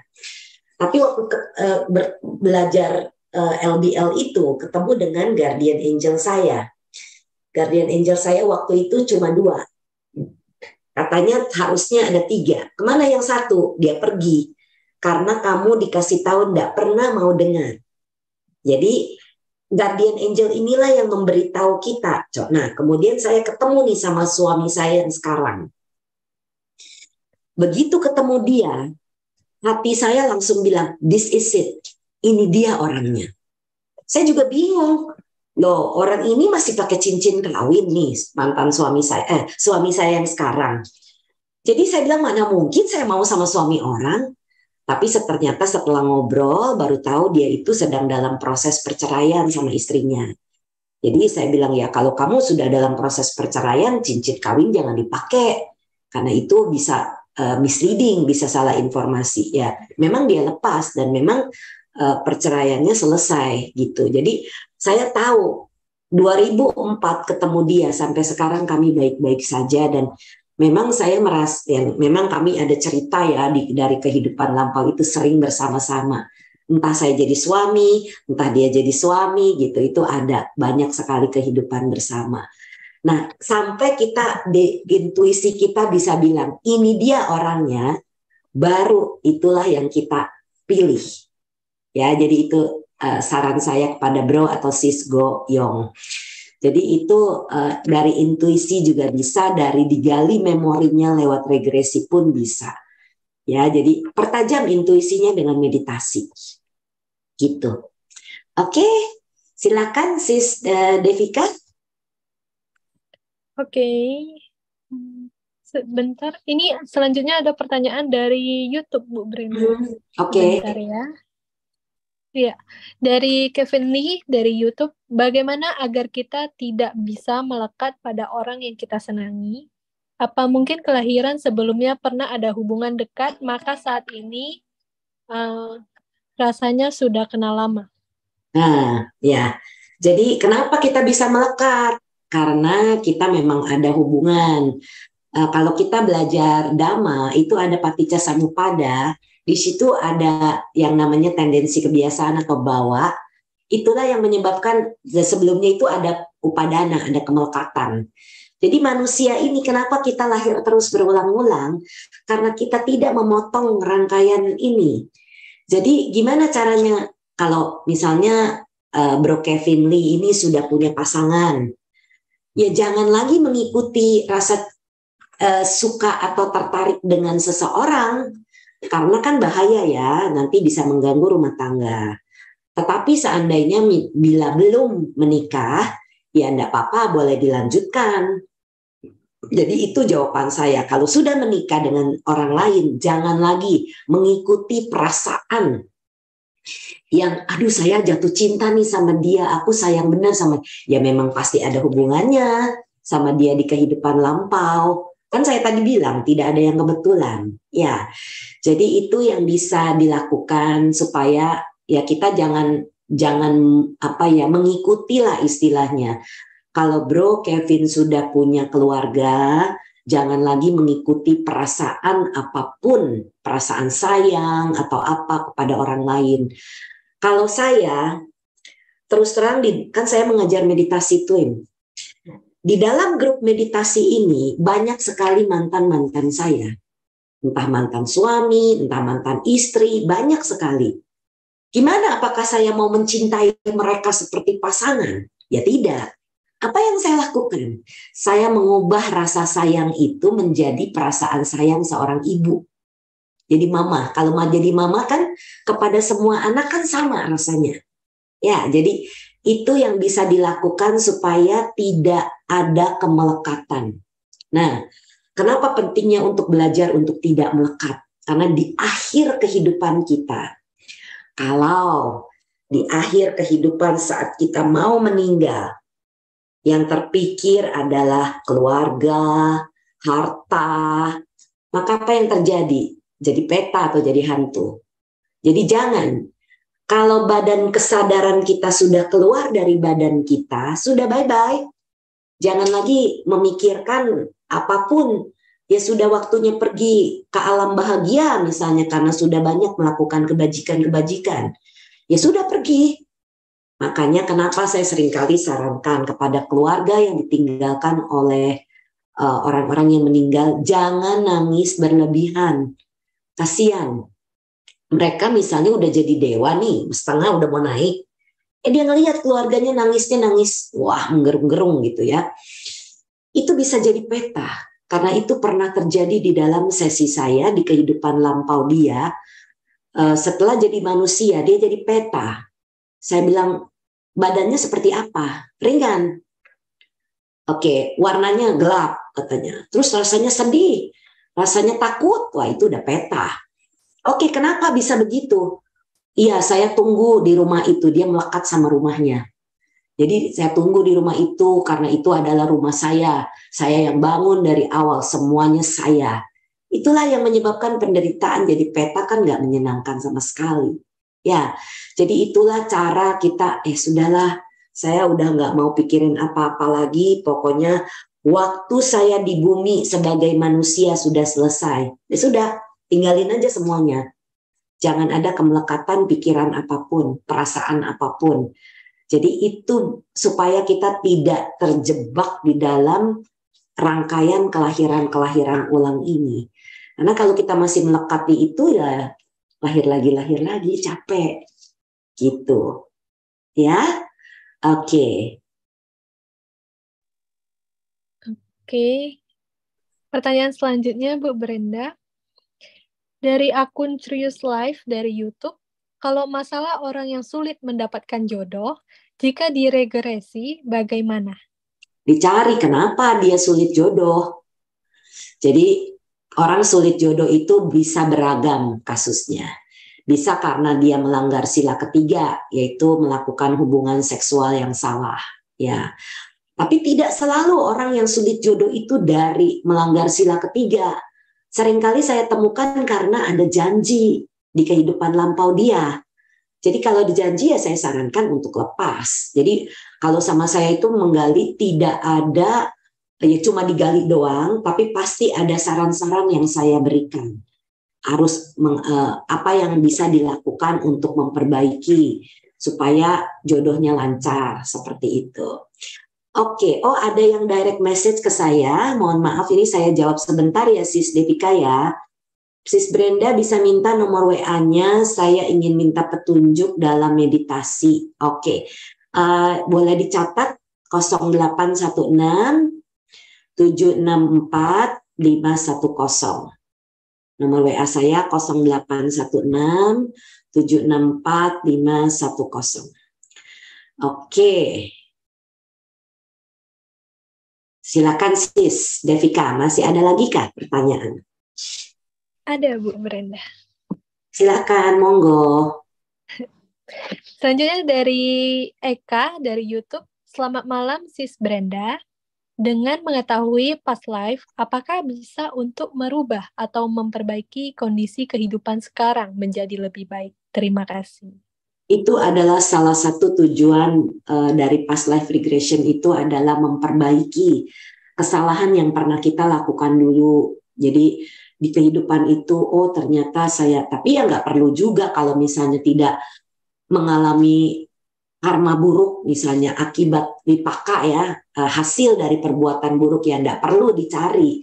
Tapi kalau kok sial terus, istilahnya sial terus ya, banyak sekali masalahnya, karma buruknya berbuahnya banyak banget gitu, sampai susah banget menjalani hidup. Nah itu bisa digali kenapa, apa yang menyebabkan dia itu hidupnya seperti itu. Oh ternyata misalnya dulu suka membunuh atau suka mencuri atau suka, itu yang susah-susah tuh rata-rata ya karena pembunuhan dan melanggar sila pertama dan kedua, rata-rata ya yang saya temukan itu seperti itu. Jadi banyak sekali kasus-kasus yang memang pelanggaran sila. Itu sebabnya kenapa saya seringkali mengatakan kita harus menjaga sila. Karena kalau sila ini tidak dijaga, kitalah yang menderita penyebab-penyebabnya itu. Akibatnya lah, kitalah yang menerima dari kesalahan-kesalahan yang pernah kita lakukan dulu. Jadi itu sebabnya kenapa kita harus, sila itu wajib dijaga. Gitu. Jadi kalau kita jaga sila, pasti kehidupan kita itu jauh lebih baik. Saya udah banyak cerita di sharing Dhamma, hubungan sila dan karma, di Born Again and How to Be Free. Jadi silakan bro dan sis bisa, atau bapak ibu bisa melihat di YouTube channel saya, itu udah banyak sekali kasus-kasus seperti itu. Jadi jagalah sila dengan baik supaya hidup kita itu lebih baik, lebih bahagia gitu. Oke, silakan ada lagi sis. Ini saya dapat dari Sisilia, Liao. Sis, bagaimana caranya menghadapi stres? Sis kan bilang setiap kejadian buruk ataupun baik adalah buah karma kita. Gimana kita menghadapi buah karma buruk kita supaya kita kuat, dan gimana cara kita menemukan potensi diri kita? Iya, jadi bagaimana supaya kita kuat? Jadi kita mempunyai pengertian benar dulu bahwa kita harus punya keyakinan bahwa apa yang terjadi kepada kita adalah bagian dari perbuatan kita yang pernah kita lakukan dulu. Yaitu kita memahami hukum karma secara mendalam. Jadi apa yang terjadi kepada kita? Kalau saya, setelah saya mengerti hidup ini adalah bagian dari buah dari perbuatan-perbuatan saya di masa-masa lalu, selalu saya bersyukur. Untungnya karma buruknya udah berbuah sekarang. Jadi deposito karma buruknya berkurang. Bukan dengan marah-marah, bukan dengan memaki, bukan dengan mengeluh, tapi syukur. Karma buruknya udah berbuah satu. Jadi deposito karma buruk udah hilang. Tapi begitu karma baik datang, kita diundang makan, kita dikasih apa, kita harus nabung lagi. Jangan membiarkan karma-karma itu, deposito karma baiknya habis juga gitu. Jadi kalau kita ditraktir orang makan, ya kita traktir lagi bales gitu. Supaya apa? Tabungan karma baik kita akan terus bertambah. Ya, jadi itu yang saya bisa sarankan kepada tadi yang bertanya, siapa Sisilia ya? Itulah yang bisa sis lakukan, bersyukur bahwa untung ya karma buruknya berbuah sekarang, di mana saya bisa menghadapinya dengan baik, dengan tenang. Itulah pentingnya kita belajar meditasi sis. Kalau kita meditasi, kita dalam keadaan UPK atau tenang seimbang dalam batin, apapun yang terjadi kepada kita itu tidak masalah. Karena kita tahu, oh iya ini adalah bagian dari apa yang saya harus terima. Kemudian saya juga pernah bahas di seri cinta. Sering-seringlah membaca Parita, di mana aku adalah pemilik karmaku sendiri. Aku tidak bisa menghindari penyakit. Aku tidak bisa menghindari usia tua. Aku tidak bisa menghindari meninggal, kematian. Jadi aku adalah pemilik karmaku sendiri. Ya, jadi Parita itulah Brahma Wihara Parana, dan satu lagi yang apa nama Paritanya lagi ngeblank, itu harus dibaca sering-sering. Jadi kalau sudah membaca Parita seperti itu, maka oh iya ya sudahlah, saya bantu cari dulu sebentar ya Paritanya supaya bisa membantu bro dan sis. Jadi Parita untuk sebentar.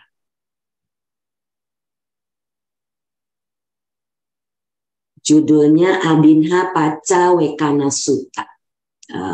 Ya, jadi perenungan kerap kali. Itulah yang bisa. Aku belum mengatasi usia tua, aku belum mengatasi penyakit. Itulah yang sering-sering kita baca. Jadi dengan kita membaca, jangan dihafal saran saya, tapi dibaca, jadi bisa meresap. Dan bacalah dalam bahasa Indonesia, supaya kita meresapi apa yang kita baca. Oh iya ya, saya pasti tua. Kenapa? Ya memang kita namanya manusia, ya pasti tua. Sekarang nih, kalau ada yang bisa melihat, saya kan di sini ada kantong mata, ya nggak apa-apa, wajar. Sudah mau kepala 6 ya ada kantong mata ya wajar. Buat apa mesti tarik apa? Ya memang keadaannya begini ya terimalah. Karena aku tidak bisa menghindari usia tua. Ya, jadi kalau nanti ada yang keriput, jangan panik. Wajar kita keriputan ya, kalau usia bertambah. Ya nggak apa-apa, itu adalah namanya wisdom. Ada kebijaksanaan pada saat ada yang berubah di rambutnya jadi putih misalnya. Itu sesuatu yang wajar. Jadi nggak apa-apa, jangan stres, jangan berpikir saya kok mengalami itu ya.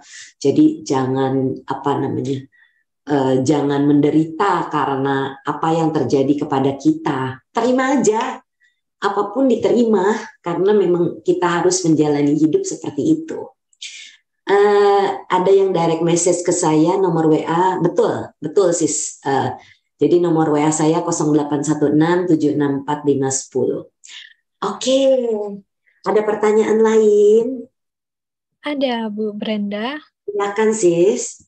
Dari Miss Ellie, apakah orang yang susah memilih pekerjaan juga ada hubungannya dengan masa lalu? Kayak kehilangan arah dan segala hal bisanya setengah-setengah. Ya. Jadi ada beberapa kasus memang seperti itu. Dia kebiasaan, ini hanya karena kebiasaan. Jadi kalau dari dulu dia ngerjain itu separuh-separuh, ya terbawa terus. Makanya kan tadi di awal saya sudah bilang, apa yang kebiasaan yang kita lakukan sekarang ini ubah menjadi kebiasaan yang baik. Karena kalau kita tidak lakukan kebiasaan baik, kita bawa terus kebiasaan buruk kita, nanti terbawa lagi ke kehidupan mendatang. Contohnya setengah-setengah ini. Misal istilahnya angetnya itu di depan doang. Misalnya mau kerjain apa, cuma mau di depan doang, belakangnya ditinggal. Ya, jadi ada orang yang begitu. Tapi kalau kita bisa konsisten, kita punya kesadaran. Itu kembali pentingnya latihan meditasi supaya kita punya kesadaran, punya kewaspadaan. Saya fokus di bidang ini. Kenapa? Saya melakukan profesi ini belajar dari 21 tahun yang lalu. Saya tidak banting setir.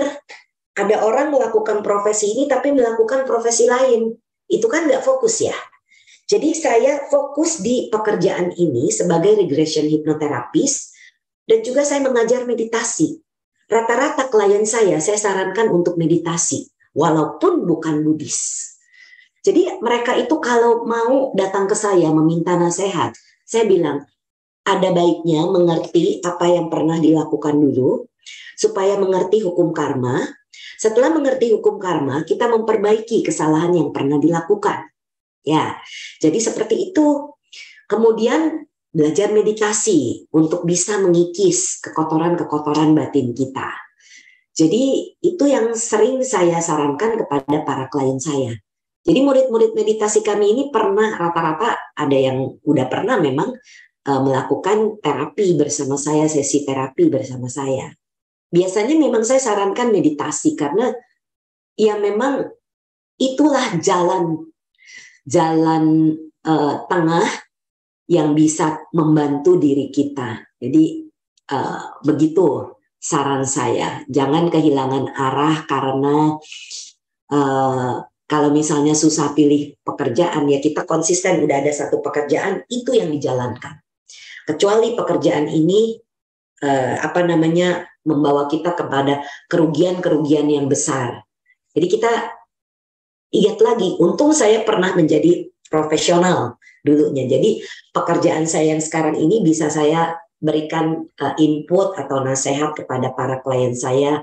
Kalau kita di profesional bisa melakukan ini, seperti ini gitu. Jadi biasanya itu yang saya lakukan. Jadi mengerti kenapa penyebabnya digali dulu, kemudian diberikan saran.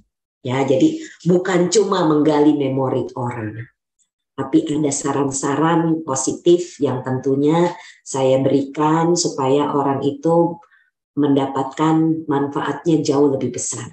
Seperti itu, Sis. Ada lagi pertanyaan? Ada dari YouTube, Bu Brenda. Ya. Dari Tania Tahlia dari YouTube. Selamat malam, Bu Brenda. Terima kasih atas sharingnya. Saya ingin bertanya, tadi Sis Brenda ada bilang untuk mempertajam intuisi dengan cara meditasi. Meditasi yang seperti apa yang dimaksud? Apakah meditasi cinta kasih atau bagaimana? Ya, karena yang kami ajarkan itu lebih banyak di meditasi cinta kasih. Jadi itulah yang kami ajarkan. Bisa juga dengan pernafasan, tapi kami lebih suka mengajarkan meditasi cinta kasih karena manfaatnya banyak sekali. Kita bisa merasakan cinta kasih, membagi cinta kasih kita kepada orang-orang di seputar kita, kepada makhluk-makhluk seputar kita. Jadi kalau kita terbiasa memancarkan energi-energi positif itu, maka intuisi kita pun makin tajam. Karena kenapa? Seringkali orang banyak menggunakan logika, otak kirinya dipakai. Bukan berarti nggak boleh pakai otak kiri, jangan salah paham ya. Tapi otak kiri dengan otak kanan ini harus balance, harus seimbang. Bagaimana menyeimbangkannya? Kebanyakan orang itu terlalu banyak overthinking, berpikir, menganalisa. Nah, ini yang menyebabkan intuisinya tidak bekerja dengan baik. Nah, harus memperhatikan tanda-tanda intuisi kita ini. Misalnya kalau saya dulu, yang saya bilang saya karena tidak mengerti ya bodoh gitu. Ada perasaan misalnya bilang, jangan ke kiri. Logika saya terlalu dulu tuh terlalu banyak pakai logika. Kenapa nggak boleh belok kiri? Udah mau sampai dikit lagi, saya belok kiri. Nanti mobil saya ketabrak orang, atau di situ ada kebanjiran, atau ada kecelakaan. Jadi selalu nyesel. Nah itu waktu ketemu sama guardian angel saya dikasih tahu, dia pergi karena kamu nggak pernah mau ikut apa yang dikasih tahu, ngeyel istilahnya. Jadi jangan ngeyel seperti saya. Kalau ada intuisi kita yang mengatakan sesuatu, contoh mau pergi, kok rasanya perasaan nggak enak ya? Ya jangan pergi, gitu. Saya itu pernah terjadi sama saya janjian sama Stefani, ponakan saya, mau pergi. Jadi karena siang waktu itu kliennya cancel, kebetulan yuk kita pergi yuk ke Mangga 2 mau cari baju buat anaknya. Yuk boleh. Tuh kemarin ya, pagi-pagi begitu bangun tidur, feeling saya ini nggak nyaman. Saya WA dia, sorry ya, perasaan Ii nggak nyaman, nggak usah pergi ya. Oke, terus saya terima klien kan. Begitu selesai klien, dia bilang ke saya, untung kita nggak pergi, suaminya sakit. Jadi intuisi itu tidak bisa salah.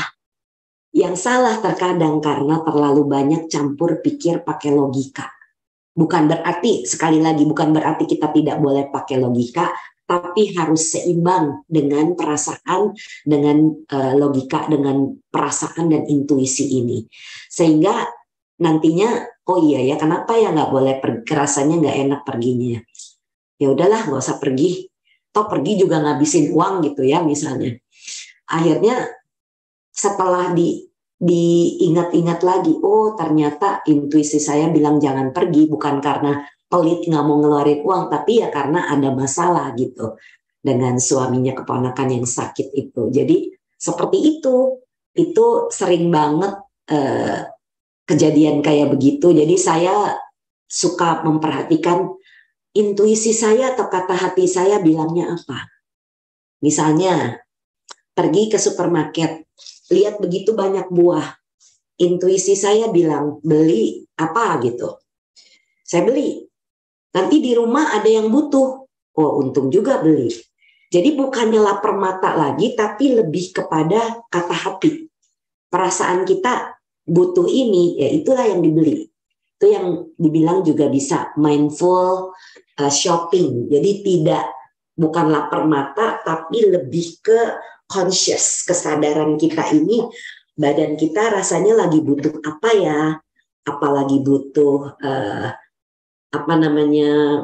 buah tertentu misalnya, atau lagi nggak boleh makan sesuatu, itu matanya tidak lihat ke sana. Jadi kita bisa melatih itu di dalam kesadaran kita seperti itu. Oke, jadi itu bisa melatih dengan meditasi. Oke, apalagi sis, masih ada pertanyaan? Mungkin ini menjadi pertanyaan terakhir, Bu Brenda, pada malam hari ini. Ini dari YouTube lagi, dengan Bu Yunita. Malam sis Brenda, aku disuruh ngurus anak mbakku. Terus aku dilarang nikah seumur hidup. Itu kenapa ya? Apakah ada kaitannya dengan karma masa lalu atau lampau? Iya, ini kurang jelas. Yang suruh ini siapa? Ya, disuruh mengurus anak mbaknya. Jadi yang nyuruh ini siapa? Kan nggak jelas pertanyaannya. Kalau kita mampu dan misalnya bisa, nggak ada salahnya mengurus anak itu kalau tidak ada orang tuanya. Kalau misalnya orang tuanya ada, kita bisa support dengan finansial. Jadi membiayai sebulan kita kasih berapa, kan anggap jadi punya anak asuh. Ya bisa jadi memang ada hubungan karma sama dia. Mungkin anak itu pernah disia-siakan dulunya, sehingga sekarang bukan jadi anak dia tapi jadi anak orang lain, itu bisa. Jadi seperti itu.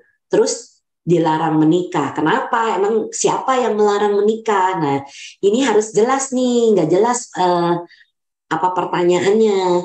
Kenapa dilarang menikah? Kan pasti harus tahu alasan seseorang mengatakan jangan menikah gitu. Sebenarnya menikah itu ya brosis, Bapak Ibu, itu adalah pilihan hidup. Tidak salah untuk menikah, tidak salah untuk tidak menikah. Jadi itu pilihan kita. Ada ibu-ibu, Bu Brenda, anak saya nih nggak mau nikah-nikah ya. Saya bilang anaknya itu bijaksana sebenarnya. Karena menikah itu sebenarnya menambah masalah. Tapi saya nggak bisa bilang begitu juga. Kalau saya tidak menikah, saya tidak punya suami, pada saat saya sakit, saya bukan mau membudaki suami saya, tidak. Tapi pada saat kami sakit, yang mengurus kami siapa? Ya saling mengurus. Suami saya sakit, dia pernah vertigo sampai pusing, nggak bisa jalan, saya mesti tuntun. Pada saat saya juga sakit, dia harus tuntun saya. Coba kalau kita tidak punya pasangan, masa saya mau merepotkan mami saya yang sudah tua? Ya, jadi seperti itu. Kalau kita sudah berumur seperti sekarang ini, suami adalah teman hidup, benar-benar teman hidup. Jadi dalam suka dan duka, bukan lagi melulu hubungan-hubungan sesuatu yang kasar gitu ya, maksudnya hubungan seksual yang itu udah nggak lagi dalam hitungan, karena kami ini lebih pada kenyamanan kalau sudah ada usia, kenyamanan dalam berbicara, kenyamanan dalam bersama menghadapi banyak hal seperti itu. Jadi kehidupan rumah tangga itu ada menyenangkannya kalau pasangannya bisa menjadi partner yang baik dan benar. Tapi kalau itu membuat penderitaan, ya untuk apa menikah misalnya ya. Tapi kan kita nggak bisa lari dari karma. Kalau kita sudah menikah dengan seseorang dan kita mengalami sesuatu yang tidak menyenangkan, ya jalankan. Kecuali memang itu KDRT yang berat. Nah itu harus lapor tentunya. Lapor dengan petugas hukum supaya bisa diurus. Ya jadi saya tidak pernah menyarankan orang untuk cerai. Kenapa? Karena memang kita bersama seseorang itu ada karma yang bekerja. Jangan kita putuskan. Agama manapun tidak setuju dengan perceraian. Jadi kita harus menjalankan apa yang memang kita sudah harus jalankan bersama orang itu karena ada karma yang bekerja. Seperti itu. Oke, ternyata sudah habis waktunya ya Sis Devika ya? Iya, sudah Bu Brenda. Iya, jadi nanti izinkan saya berbagi jasa kalau setelah pengumuman. Boleh. Mungkin teman-teman yang dimanapun teman-teman yang berada, mungkin next kalau misalnya ingin pertanyaannya lebih jelas, boleh join ke Zoom Dhamma Cakra online kita ya, biar lebih jelas. Selanjutnya kita bakal ada closing statement Bu Brenda. Mungkin apa harapan Bu Brenda, kesimpulan dari topik hari ini, gitu. Oke. Closing statement. Jadi kalau kita mau menyembuhkan trauma masa lalu, kita harus bisa menerima keadaan. Kebanyakan orang itu denial, tidak mau menerima keadaan atau kenyataan. Jadi apa yang terjadi pada kita adalah bagian dari apa yang harus kita terima, harus kita jalankan di kehidupan ini. Baik itu menyenangkan atau tidak menyenangkan, itu adalah proses sehingga kita ini hidup dalam kesadaran supaya ya sudah, memang ini yang harus saya jalankan, ya menerima dengan ikhlas, menerima dengan lapang hati. Jangan menolak, karena penolakan itu menjadi sumber penderitaan. Kalau kita menolak kenyataan yang ada, itulah menjadi penderitaan buat kita. Jadi kita harus bisa menerima. Dan supaya trauma-trauma itu bisa tersembuhkan, kita bisa belajar untuk mempraktekkan meditasi pemaafan, juga bisa. Ada di YouTube channel saya bagaimana cara untuk melakukan meditasi pemaafan, ya. Jadi seperti itu, memaafkan diri sendiri, memaafkan orang lain, memaafkan semua kejadian, sehingga tidak ada luka batin lagi, sehingga kita bisa menyembuhkan diri sendiri. Seperti itu, karena semua penderitaan kitalah penyebabnya. Jadi kita juga yang harus bisa memaafkan diri kita sendiri.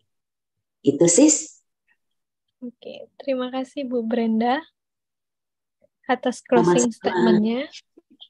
Selanjutnya setelah kita melakukan sharing, marilah kita melakukan pelimpahan jasa. Terima kasih atas kesempatan yang diberikan kepada saya untuk berbagi Dhamma malam ini. Semoga bermanfaat bagi semua yang mendengarkan, baik langsung maupun secara rekaman nanti, baik yang terlihat maupun yang tidak terlihat. Dan saya mohon maaf apabila ada kata-kata, pikiran, dan perbuatan yang pernah saya lakukan keliru, baik dalam kehidupan ini maupun kehidupan lampau. Semoga saya bisa dimaafkan. Mari kita bersama-sama berbagi jasa. Semoga yang menderita bebas dari derita. Semoga yang merasa takut bebas dari rasa takut. Semoga yang berduka menghapus semua dukanya, dan semoga semua makhluk menemukan kelegaannya. Semoga semua makhluk berbagi jasa yang telah kami peroleh untuk memperoleh semua jenis kebahagiaan. Semoga semua makhluk di angkasa dan di bumi, para dewa dan naga yang perkasa, berbagi jasa-jasa kami ini. Semoga mereka terus melindungi ajaran Dhamma. Semoga mereka terus melindungi Indonesia dan seluruh dunia. Semoga semua makhluk berbahagia. Sadu, sadu, sadu. Anumodana Bu Brenda atas kesempatan hari ini. Selanjutnya, marilah kita tutup Dhammacakka online kita pada hari ini dengan membacakan nama Karapatha. Arahang sama sambuddho bhagawa Buddhang bhagawantang abhiwademi. Swakato bhagavata dhammo dhammang namasami.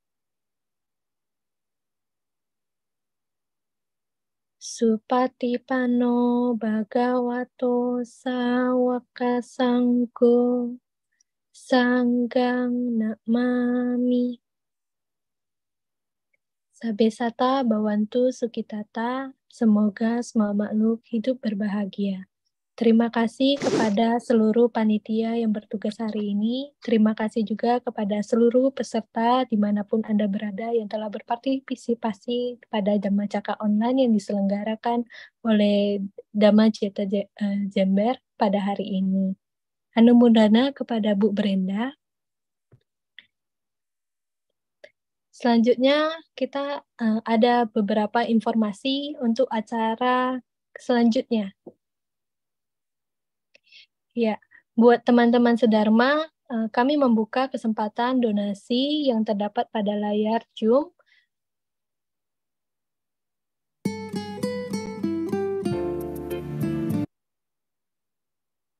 Bagi teman-teman sedharma yang ingin berdonasi, dapat men-screenshot informasi yang ada di layar.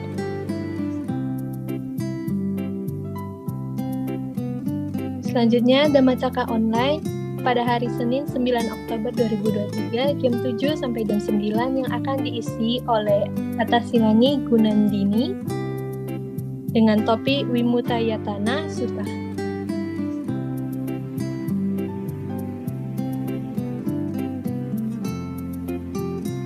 Dhammacakka online juga melakukan chanting pagi dan sore setiap pagi jam 5 sampai selesai dan sore setiap jam 7 hingga selesai. Nah, bagi teman-teman yang ingin membeli batik, bisa menghubungi Batik Kinara Kinara.